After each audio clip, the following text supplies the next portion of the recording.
Pasensya na po uli. Pasensya na po uli kayo kung pinasarhan ko yan. Pinalagyan ko ng pins. Siguro naman po na maintindihan nyo bilang may-ari. At higit sa lahat po, hindi naman po kasi public access yan. Yan po ay private property. Kaya po sana hoping na maintindihan nyo po kung bakit ko pinasarhan yan. Lagyan ko ng pins. Yun lang po. Hoping na maintindihan nyo po ako. Ito po ulit si Grandma Claire B. Johnson.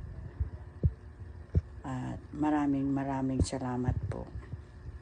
At magandang hapon po or magandang araw sa inyong lahat dyan sa probinsya natin dyan sa Bicol. Kasi mayroong mga nagtatanong kung bakit ko pinasarhan yan, kaya ginawa ko itong video ko na to para malaman ng iba na hindi po yan public access. Yan po ay property. Lots ko po yan dyan.